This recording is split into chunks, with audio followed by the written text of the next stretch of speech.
Well, hello, and welcome to the Hallway Podcast. I am your host, Berilyn Mangan, and I am so glad you are with us today. The hallway is the space between what was and what will be. It is the place between leaving and entering. And historically, it has been a place that we have been taught to fear and to rush through. We are hoping to change that. We are here to come together, to tell our stories, to share our space, and to find ways to make a home in the hallway for as long as we are here. I'm grateful to share today's episode with you. Let's get started. Well, hello, and welcome to The Hallway. My name is Berilyn Mangan, and I am your host. I have a very special guest today that I'm going to introduce in a moment. The reason we have come together today is to talk about something that Aline and I referenced in our last two episodes, which is grief and gratitude.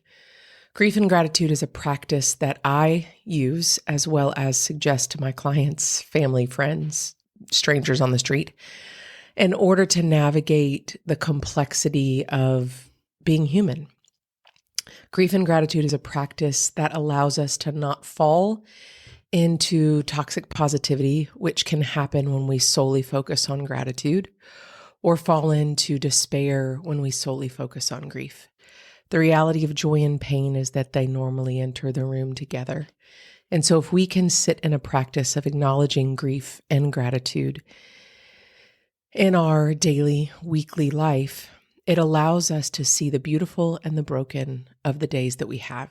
So an example of that would be to just sit at some point during your day, whether it's in the morning or in the evening, on your commute, anytime that you have 5 minutes to yourself, and just think about the things that you're grateful for. I have gratitude for. As you notice what you have gratitude for, often grief will come up as well. So you acknowledge that grief and you give yourself a chance to be present with the grief as well as with the gratitude.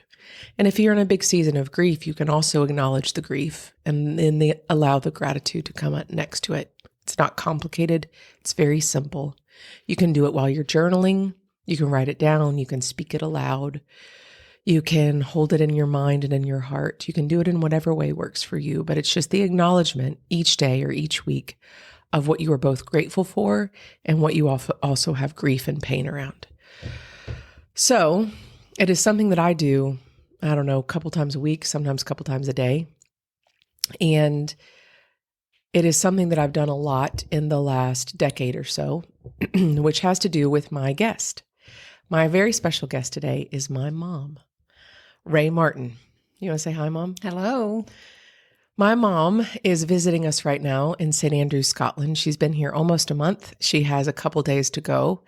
None of us are going to be okay when she leaves. It's been the sweetest visit, and we've eaten so well, and our son has learned how to sew and make flan and banana bread and all kinds of wonderful crafts. My mom will turn 80 in February. She and my dad were married for 54 years. Right. My dad passed away in December of 2020.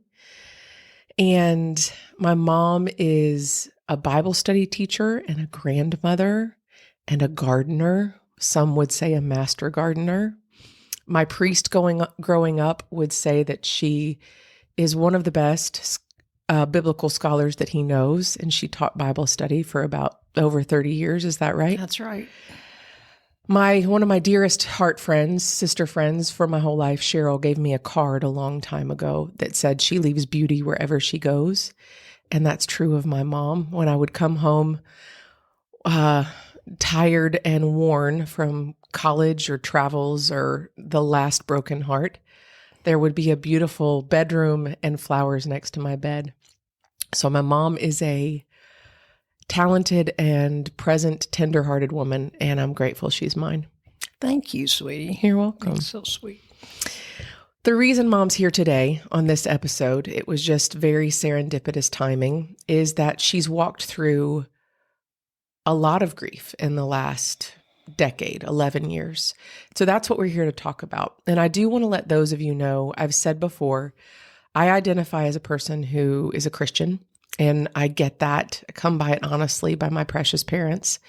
So this episode is going to have probably quite a bit of references to God and that process and how we navigate the world from that perspective and from that foundation. If that's not congruent for you and you don't feel like you can listen to that, this may not be the episode for you. If that's not congruent for you and you feel like you can listen to it and take what is for you and leave what is not, then keep listening. But I always want to let you all know and be respectful of where you are in your own journey. So, Mom, do you want me to set up the timeline just a little bit? Sure, that'd be great. Okay. Thanks. So in March of 2013, my birthday is March 22nd, and my dad got diagnosed with cancer for the first time on my birthday in 2013. His first chemo treatment was Easter that year, which was the beginning of April. And right before I came home for that chemo treatment, Granddaddy, who's Mom's dad, went in the hospital. And you can talk a little bit more, but I think it had to do with kidneys and heart. That's right. And so Granddaddy was in the hospital and Dad was going to start his first chemo treatment. So I came home. I think my sister Annie came home. The other kids live in Jacksonville. And we kind of rallied around and supported Mom as she stayed in the hospital with Granddaddy. And we stayed some in the hospital with Granddaddy and took Dad to chemo and somehow celebrated Easter. But that kicked off a decade of caregiving and grief for you. And you'd really been caregiving for Granny and Granddaddy before that. Do you want to start there? Sure. He had been diagnosed initially, my dad, your grandfather, in 2011. So I had come alongside them primarily because my mother was already dealing with Alzheimer's. Mm-hmm. And of course, Granddaddy thought he could take care of her all by himself. So I encouraged him to begin to hire caregivers for her. I said, if you go first, she needs to be surrounded by people that she knows. So we had done that for 2 years. And in April of 2013, Daddy died. Yeah, it was the 30th of April. Mm-hmm. Mm-hmm. So then I had full responsibility for managing Mother's caregivers and her home and her finances and all of it. It's sort of hard to think back through it all. My sisters and I were very much in agreement about how to care for her. She wanted to be in her home. In 2017, your dad, so that had been going on now for a few years. So let's pause there for a second, because Dad had chronic lymphocytic leukemia the first time. Yes. And that treatment went well. It was rough, but it was shorter, right, and it went fairly well. So he was at the end of his career, retired in 2017, and it just seemed really wise for us to downsize at that point. So we did that in 2017. A house came up down the street from where we had bought a smaller home, and my mother bought it, or we bought it for her, and moved her. So she was only 7 houses down from me so that I could manage her care that much better, see her every day, a couple of times a day. You're missing one piece. Okay. Can I back up just a little bit? So 2013, Dad got diagnosed the first time. Mm-hmm. You'd already been caring for Granny and Granddaddy, or helping, for 2 years. And then you stepped into managing that for Granny. Mm-hmm. And she was in her bigger home until 2017. Right. But in 2015... when I was engaged, Dad got diagnosed with cancer the second time. That's right. And so when Dad got diagnosed with cancer the second time, you called me the day after my engagement party and said, I didn't want to tell you this until after your engagement party, but your dad's got an appointment tomorrow. There's something on his bladder. They're going to go in and do an exploratory surgery. And we don't know what it is, but we think it's cancer. Well, and it was. And that was on a Monday, because you called me on a Sunday. Oh. Your brain, you remember all these details. But on that Monday, you called me back and said it is cancer. And then on Friday, we got the results. And they said, put your affairs in order, because it was really bad. Well, but they did the surgery, and he handled the results of that beautifully for the remaining 5 years of his life. Jumping back to 2017, he had been dealing with that, and we were in the smaller home, which made life a lot easier. I missed my bigger garden, but I installed a smaller garden on the terrace, so that was a joy to me. But we moved, so here we were in a smaller home, moved Mother down the street the next year in 2018. And at that point, she had round-the-clock caregivers. Yes. A team, so to speak. Yes, and I was really caring for both of them until January of 20, when your dad was diagnosed with congestive heart failure and chronic kidney disease. So we went into the hospital. We were there about 6 weeks, and basically they sent him home and said he's got about 2 weeks to live. So we got hospice, and he lived another 10 months. But that was so if you think about that timeline, January of 2020, he went in the hospital. So we'd had Christmas at home, Right. 2019, and everything seemed fine. Yes, yes. And then it was just like beginning of January happened and he fell off a cliff. Right, exactly. So he was in the hospital for 6 weeks and all of us came back and forth. And then he got sent home middle of February. And as we all know, March of 2020, the pandemic hit. And you left for Scotland Right. that Well, summer. Right. But he wasn't supposed to be, he was supposed to have been given 2 weeks. And he got home and the pandemic hit. And you and Annie started changing up his nutrition, and somehow his kidneys came back online and he lived another, like you said, another 10 months. Right. So, and we did. We left at August of 2020. We came and stayed with y'all for a month before we left. And then we moved in August of 2020 and Dad died in December. And at that point, beginning back with my father's care in 2011, I had been a caregiver for almost 10 years, which is very opposed to my natural gifting or my talents. But, you know, I have to say that God was faithful to meet me in all of those challenges. I had to give up the Bible study that I had been leading for over 30 years. And just focus on care for my parents, my husband. And about that same time, too, as you know, 2 of my children were also facing their own personal crises. And so I was drawn in a number of directions in attempting to care for my family. So you were caring as a wife, as a daughter, and as a mother all at the same time. All right. Yes. In really large quantities. They were not small needs. And never having been in that situation before. When you say it's not your gifting, can you tell them what that means?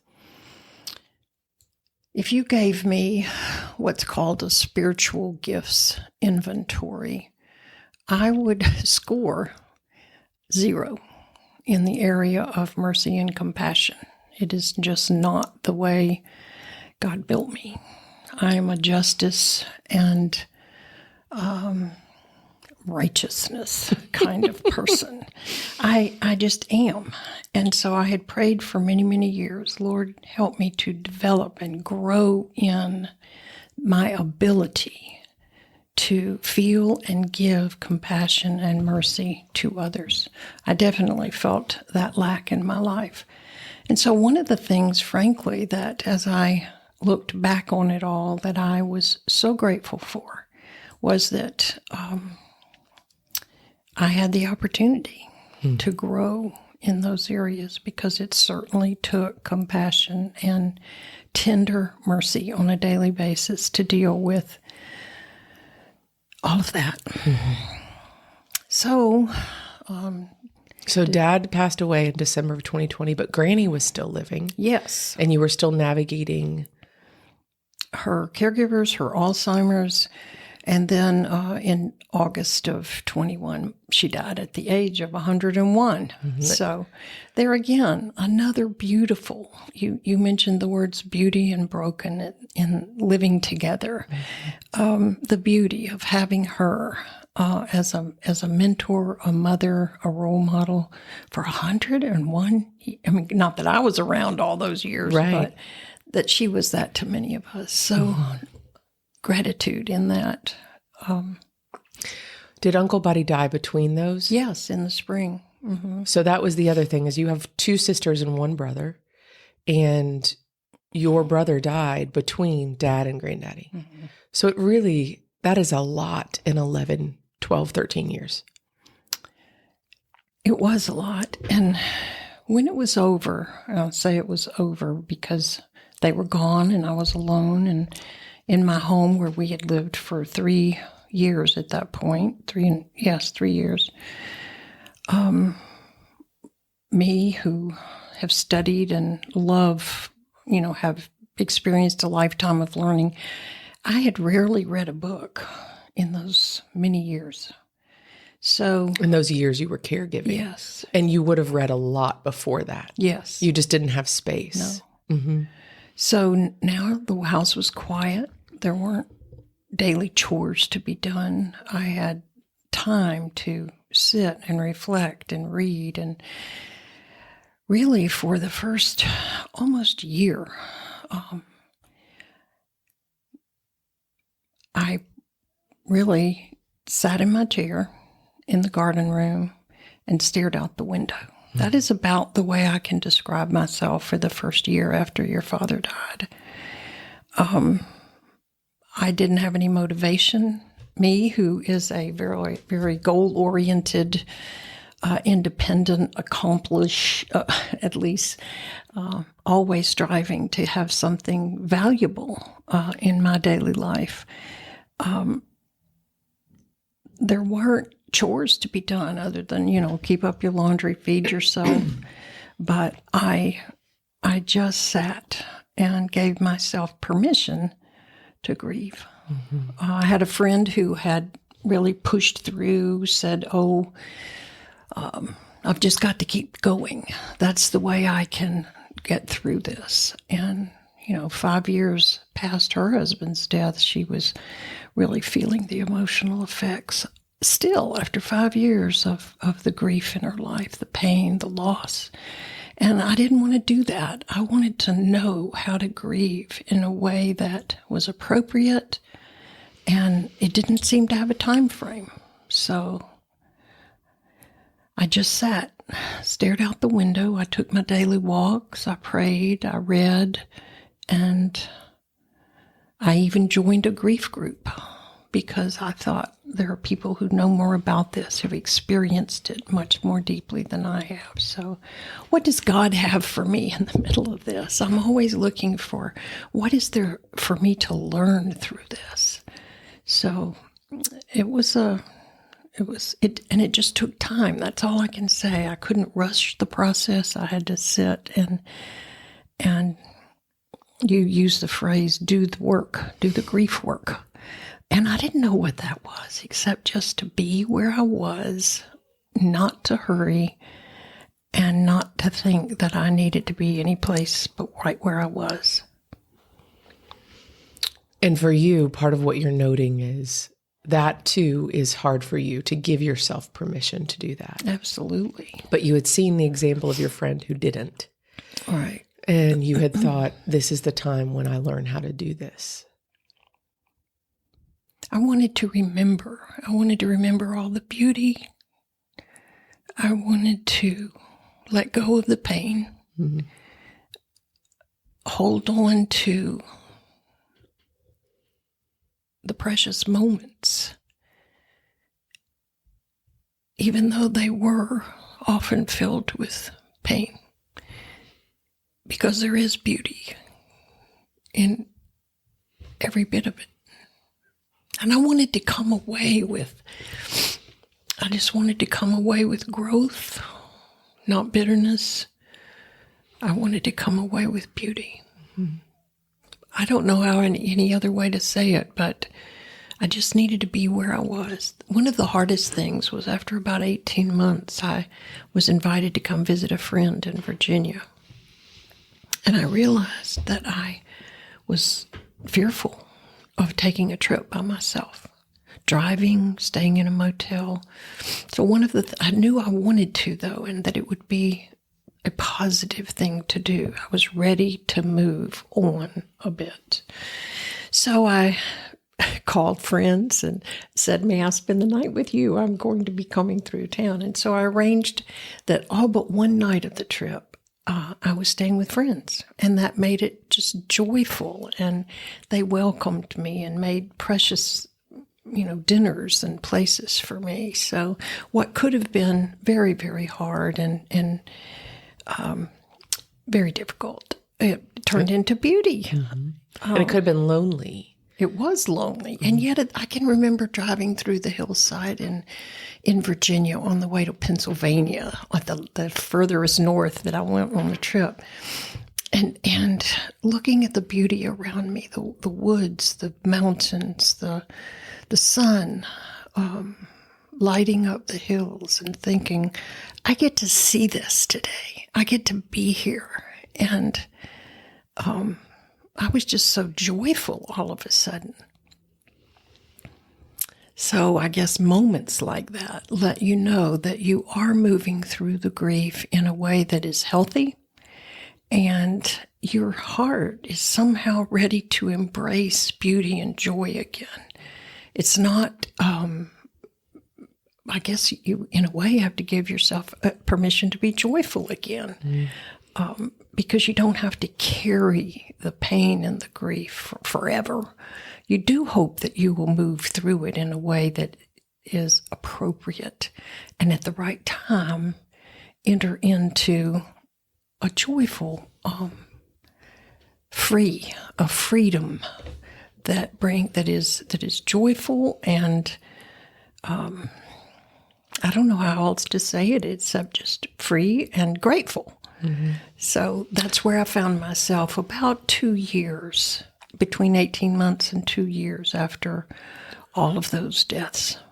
And one of the things we talked about either yesterday or the day before was that idea of grief and gratitude had not been something you had thought about before, that those two things could be together. Well, you taught me that because you have mentioned it so often and I guess during those years that they could live together, that you didn't have to be just totally weighted down by the grief continually, that there could be moments, even in the hardest places, where there were things to be grateful for. You use the term so often. You, instead of saying but, you say and. Mm-hmm. And to me, it was very instructive, because when you say grief, when you're saying but, I was sad, but at the same time joyful, it almost sounds like in spite of. Mm-hmm. But when you say and, it means in addition to, mm-hmm.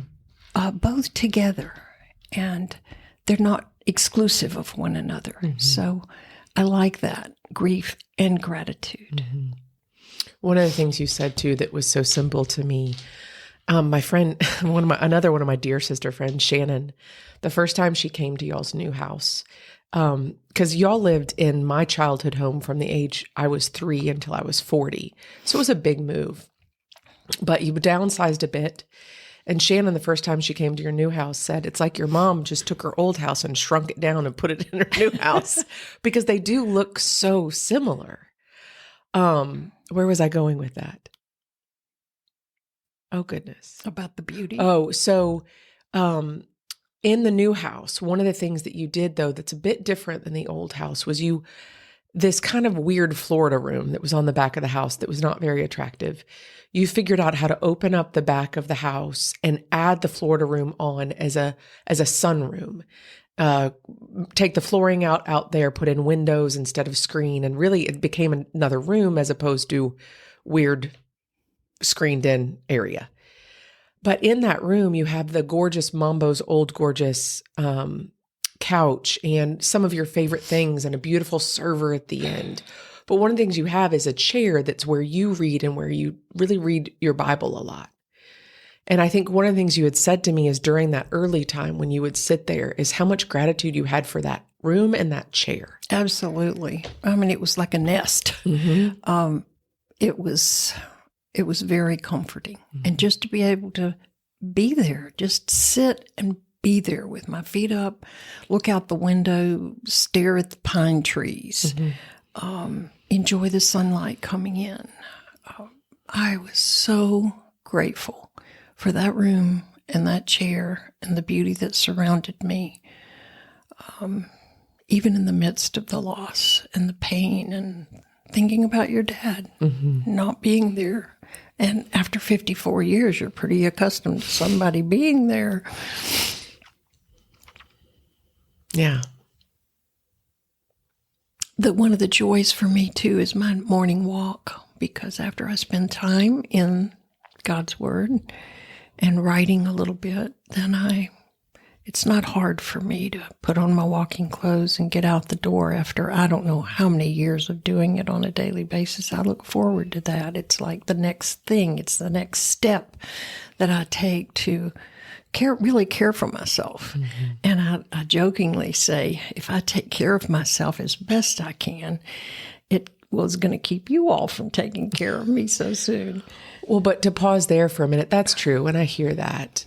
I think in your experience of being a caregiver for so long, probably trying to keep some of that from your children. But the other thing is that it also allows you to play and be with your grandkids. I mean, you have grandkids that span from, my son just turned 7. He's the youngest. And Charles and Christy's oldest is the oldest. And he's, oh, good Lord, Charlie, don't kill me, 25? I've lost count too, honey. Oh, good Lord. I was 18. What's 46 minus 18? 28? Okay. So I think he's 28. That cannot be right. Charlie, you're going to have to let us know what it is. We'll look it up in a minute. But he's older. He's married. So you have a large swath of ages in your grandchildren. And so it allows you when you're home, like I'll call you when you're taking John T. and Sarah to dinner, or you're doing something with Amy, or you went out on, Charlie's a fishing guide, you went on the boat with Charlie, or Reeves is bringing his dog over, or Johnson's coming by while he's in town. And then when you're here, you run circles around us. So I think there's a gift in that too, of it allows you to experience life in an age where some people are not able to do that. Absolutely. And we get back to gratitude. I just am so, so grateful for my health. The fact that I can get out the door every morning and walk for 45 minutes in my neighborhood, be in nature. And of course, that for me is life-giving. Just to walk through, pray and listen for what the Spirit would have to say to me in that day. And I can come back with a full heart and having poured out my grief, my sorrow, my questions in prayer. And I have often said, by the time I have spent the time with God in His Word and in prayer, have done my walking, I really think that I have accomplished the most important part of my day. And whatever else God brings to me in that day, I am ready in the best way that I know how, mentally, physically, spiritually, to receive whatever comes in that day. One of the things I want to note, we're not going to go down this road, but I just want to note it, is when we've talked about in the last couple episodes about how to care for yourself in the hallway. There are a number of ways that you've noted that you won't do that. And I just want to point them out, plus some that I know that they wouldn't know. But you've just mentioned movement. And for you, walking has been such a beautiful way to do that. And you have done it for as long as I can remember. And you also mentioned nature and the grounding of being in creation and the noises. The area that you live in too has a lot of woodland. So when you walk, you see squirrels and you hear birds and the wind coming through the trees, and there's water. And so there's nature and there's movement. And the other thing that you do that they would not know is you've been taking supplements. Gosh, before you were born. Right. So let's go with 50 years. Okay. And so you have paid attention to supplementation throughout your life and have really tried to continue to give your body, both internally through supplementation and whole food, as well as through movement, what she needs to be able to age well. So I don't want to go down that road, but I just want to note, if you want to know why I think it works, she's sitting across the table from me.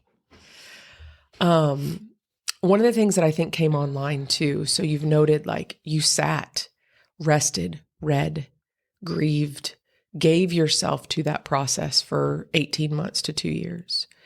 And then when you started kind of venturing out, I think it's well and good that it seems to me one of the first things you did was get into community. Somebody invited you and you thought, well, then I'm going to go see some other friends too.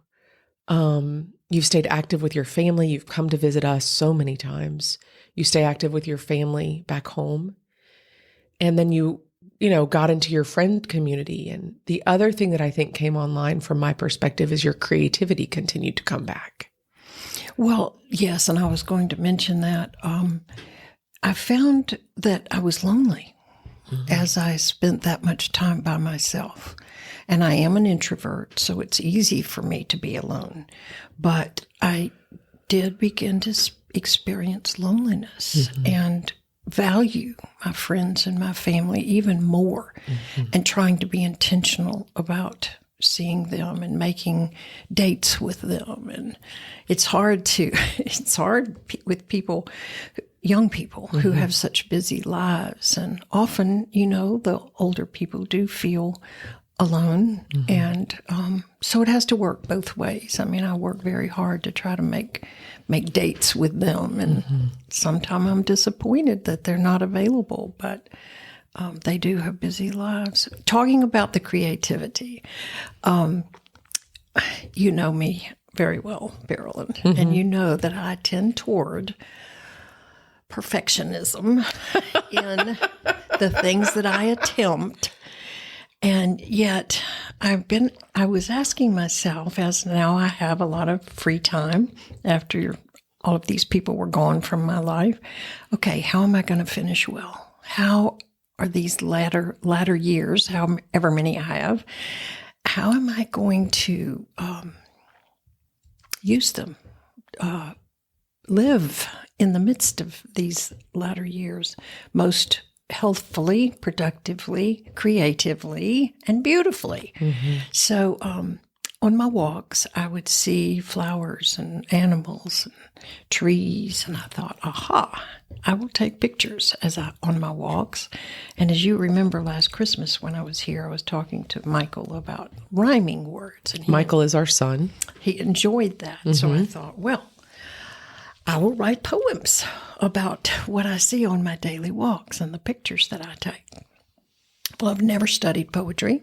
I don't know anything about poetry, but I can rhyme words. Right. So I decided I would do that. And so coming to see him 8 months later, I brought a book that I had put together online, and that was a challenge in itself to do all the clicking to make the pictures and the poems come together on the same page. But I came with the book of poetry and pictures for Michael, about 50 of them. And when you say book, just because people have not seen it, it is what does it say on the front cover? It says Morning Walks with Nona. And each page has a different picture and poem from your walks. And you see things like herons. I think you've seen a crocodile? Alligator, deer, ducks. So it's like all different things that you see on your walks, and you made a poem for each one, and it's a hardback book that you made on Shutterfly and had them print. That's right. And Sarah helped you? She edited. Okay, so Sarah's your granddaughter. In-law. And my friend Cheryl helped as well. Yes. And so you brought him a book. Yes, and we sit and read, and of course he's such a good reader that he reads, and we laugh, and so I hope it'll be a treasure for him. I mean, he's only 7, so I hope he'll enjoy it for many years to come, and it was certainly fun for me and challenging at the same time, and for other people, put myself out there and other people to read what I have written when I am certainly not a poet, but he doesn't know it. And what you're saying too is that you set aside perfectionism and allowed it to be what it was. Absolutely. Yes. If I was going to do it and enjoy it and feel that I had freedom in it, freedom to give, just because I love him and want to stay connected. It's not easy to stay connected with a 7-year-old who lives on the other side of the world. So I said in the little letter I wrote at the beginning, perhaps when you read these poems and look at the pictures, you'll think of your Nona, who lives on the other side of the pond, and know how much she loves you. And you also have done other things when you're talking about how you have plugged back in. You do the garden at church. You have done, other people's gardens. You continue to help us all with decorating our houses, because I didn't mention that, but you were also an interior decorator forever. So you've plugged back into all these giftings and these loves that you have. Well, yes, beauty is so important to be surrounded by it for me. I'm so visual. And so I do enjoy it. It's very life-giving for me to create beauty. And you can only do that so much in your house. You get it to the place that you want it. Right. So then you take your creativity out into the garden. And there's always things to do in the garden. I want to go back for a second to when you were maybe in all the stages, as you've been in all different parts of your grief. One of the things we talked about the other day that I told you I was going to ask you was, and I don't know the answer to this yet, just so y'all know, I just told her I was going to ask her so she could think about it. We as your kids, it's a interesting combination of things, being a daughter or a son and losing a parent and walking alongside your parent and you still being our mom. Are there ways, though, that we could have walked alongside you better than we did? And that might not be all of us. Maybe some of us did it and some of us didn't. I wouldn't say better than. I felt supported. We were all grieving. Each of you were grieving the loss of your father. And so to be able to share that, not dance around it, not ignore it, not talk with each other with a stiff upper lip kind of attitude, but to genuinely be able to share freely. And you are good about asking questions. So to be asked, Mom, how are you feeling today? Are you missing Dad? Yes, it would open up the floodgates and the tears would come and again. But sharing that grief with each of you was beautiful in itself. To share the pain, knowing that it was shared. And you had your own way of grieving and missing, while I had mine. Somehow, the shared grief was healing in itself. So I don't think that I missed, even though you were miles away, I don't think I missed anything by, our not being together. And of course, your brother and your sisters were present physically. Perhaps for someone who is more extroverted than I am, they would have needed more individual support from friends and family. But for me, the quiet, the solitude, my chair in the garden room, and the beauty of the woods surrounding me was healing. I don't know how to describe it any better than that. I'm grateful. I'm grateful for the time. I'm grateful for the solitude. I'm grateful for each of you, and I'm joyful at this place. I'm glad to be where I am today. And I have a different life. But it's full, and I still am looking for places to serve with the, perhaps the reduced energy than I used to have, but there's so much beauty in that.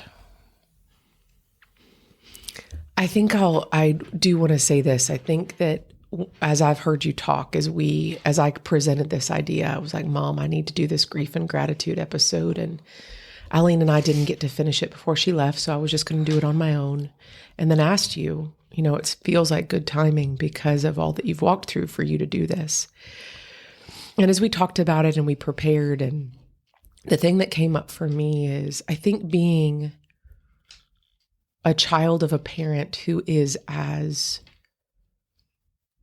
capable and strong and I didn't make this joke earlier, but I've made the joke consistently throughout my life that you make Martha Stewart look a little lazy and a little less talented. Sorry, Martha. And I don't think she'll ever hear this, but, so I think as your child, I checked on you, but I think it's a hard thing to balance because I still need my mom. And also you are a human person who lost your best friend, your partner, your husband, your mom, your brother, your dad. And so I think there are times when I kind of leaned on you being superhuman. And as I look back on it now, there are times I wish I had done that a little differently. Well, I don't think I ever quit being mom throughout all of that. I didn't want to be super mom. I wanted to be real mom. I wanted to, as I said, be where I was. And if you were observing that, I wanted you to grow through it with me. If I could do it well in a way that was healthy. There again, as a mom, I guess you want to set an example in your life for your children. But I didn't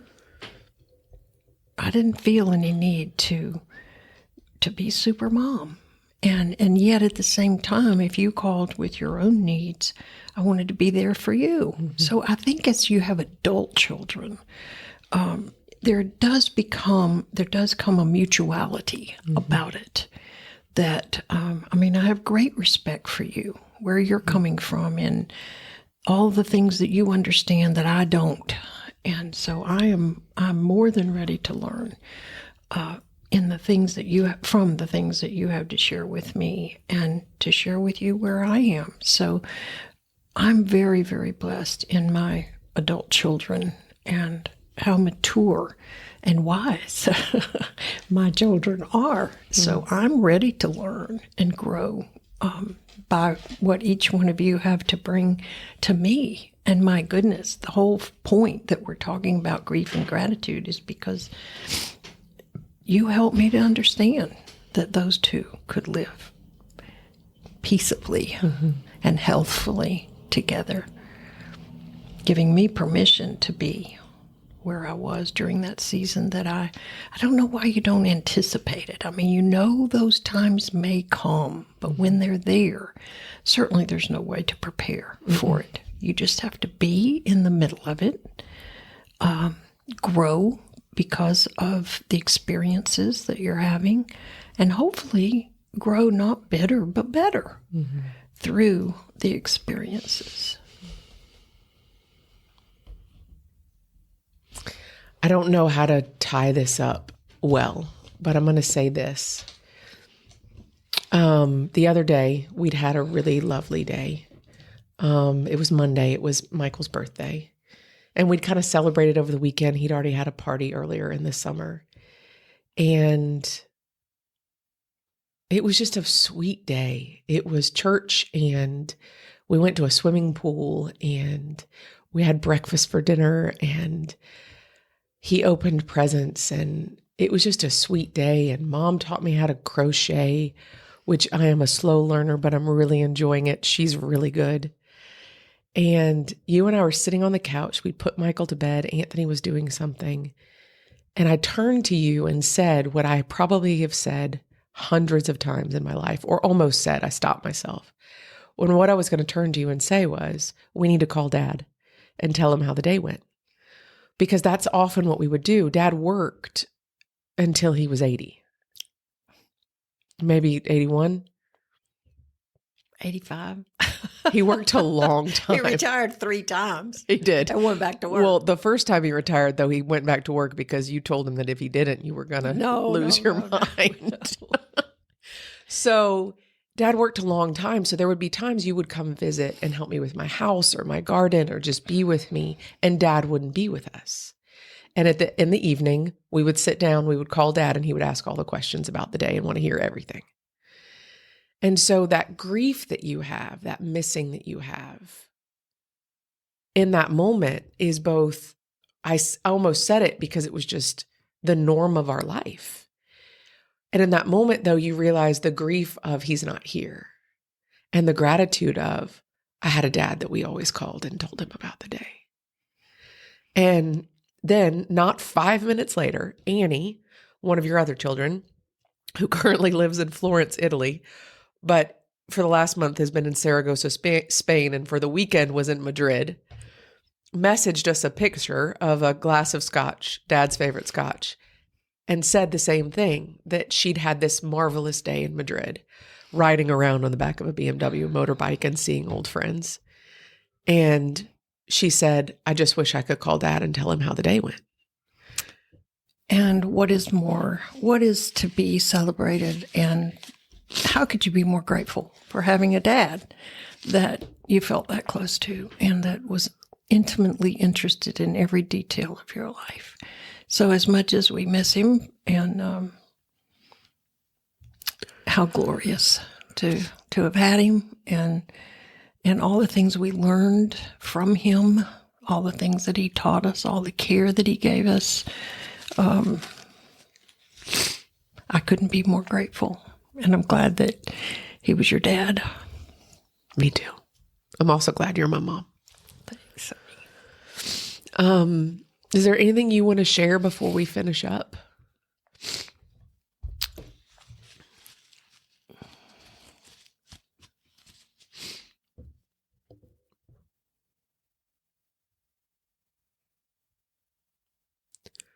I am grateful for today, and I am hopeful and grateful for tomorrow.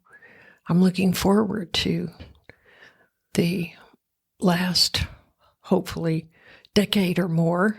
I'm going for at least 2, but sure. That I have ahead of me. And just in each day,